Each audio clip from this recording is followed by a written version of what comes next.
Guys, welcome back to my channel pre education. आप सबका स्वागत है मेरे चैनल में। सो गाइस, आज का टॉपिक है chemistry chapter 1 chemical reactions and equations. So very short inside questions and answers हम सॉल्व करेंगे इस वीडियो में। So guys, don't forget to see this video till end. Let's get started. So guys, number 1 है define exothermic reaction. Give an example of each with chemical equation. So guys, सबसे पहले हम देख लेते हैं एक्सो और थर्मिक का मतलब क्या होता है। Exo means release and thermic means heat. Answer देख लीजिए। The reaction in which heat is evolve is called exothermic reaction. अगर कोई भी हीट रिलीज हो तो उसे हम कहेंगे exothermic reaction.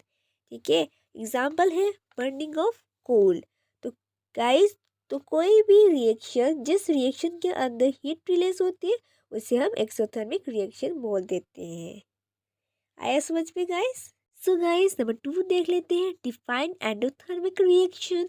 Give an example of each with chemical equations. So guys, सबसे पहले हम देख लेते हैं एंडो और थर्मिक मीन्स क्या होता है। Endo means to absorb and thermic means heat.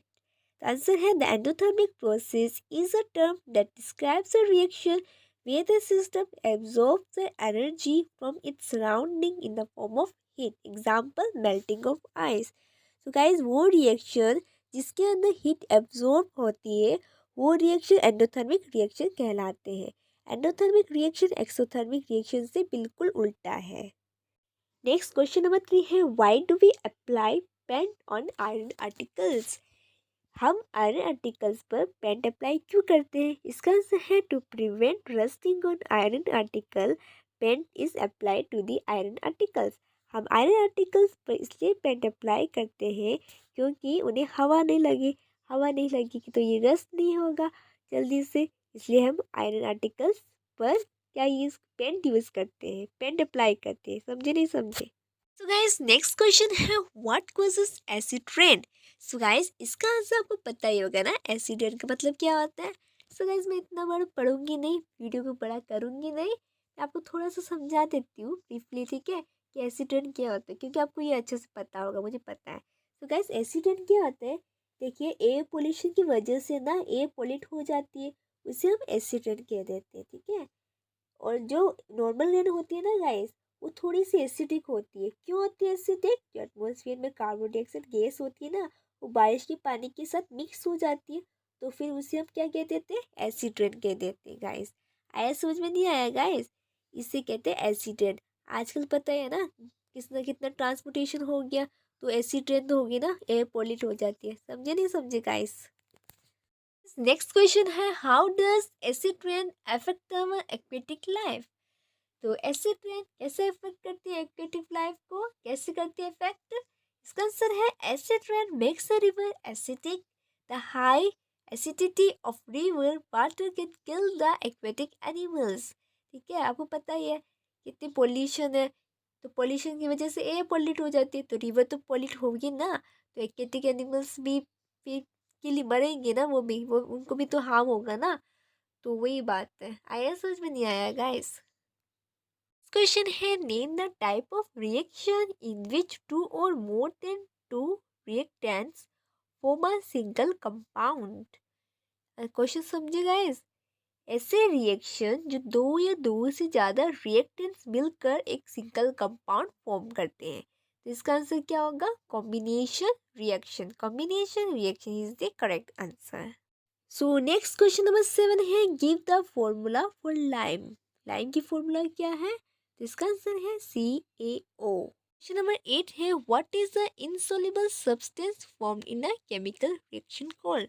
तो सबसे पहले बता देती हूँ इनसॉल्युबल सब्सटेंस का मतलब क्या होता है। तो इनसॉल्युबल सब्सटेंस का मतलब होता है ऐसे सब्सटेंस जो पानी के अंदर डिसॉल्व नहीं होते। For example soil in water. ठीक है, उसे हम कहते हैं इनसॉल्युबल सब्सटेंसेस। कभी कभी एग्जाम में ये पूछ लेते question what are insoluble substances, तो आप क्या लिखोगे?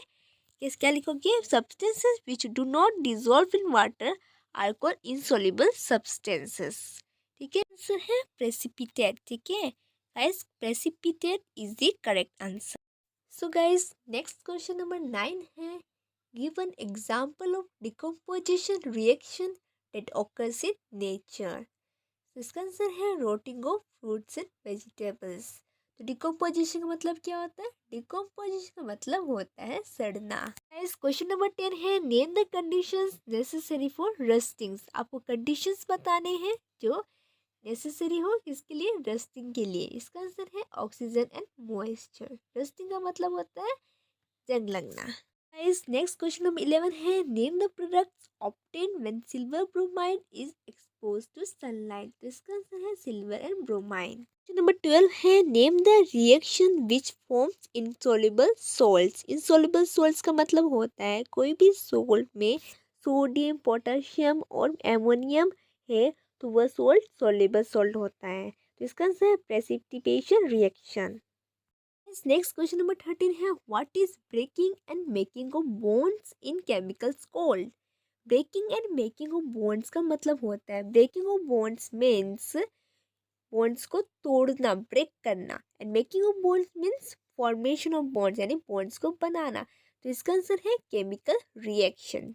Chemical reaction is the correct answer. Question number 14 है, name the reaction scene during density of food. तो डेंसिटी ऑफ फूड का मतलब होता है कोई भी फूड, ऑयली फूड या फेट फूड को हम क्या करते हैं, थोड़ी देर हवा में खुला छोड़ देते हैं। ठीक है, हवा में खुला छोड़ने की वजह से उसका स्वाद खराब हो जाता है। ठीक है, तो उसे हम बोल देते हैं डेंसिटी ऑफ फूड। तो इसका आंसर क्या है? ऑक्सीडाइजेशन। नेक्स्ट नंबर 15 है, what are noble metals. Noble metals किसको कहते हैं? इसका आंसर है metals which do not corrode और टर्निश इजीली इन एयर और water and are not easily attack by acid. ऐसे मेटल्स जो एयर और वाटर के कांटेक्ट में आकर भी कोरोड और टर्निश नहीं होते। कोरोड मीन्स उन पर जंग नहीं लगता और टर्निश मीन्स उनकी चमक नहीं जाती।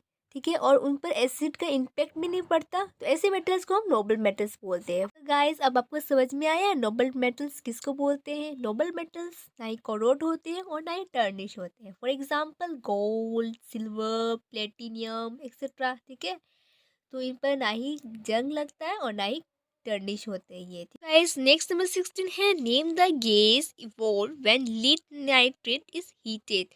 जब लीड नाइट्रेट हीट होता है तो कौन सी गैस प्रोड्यूस होती है? कौन सी गैस प्रोड्यूस होती है? इसका आंसर है nitrogen dioxide and oxygen is the correct answer. Guys next number 17 है, name the chemical use in black and white photography. तो वो कौन सा केमिकल है जो ब्लैक एंड व्हाइट फोटोग्राफी के लिए यूज होता है?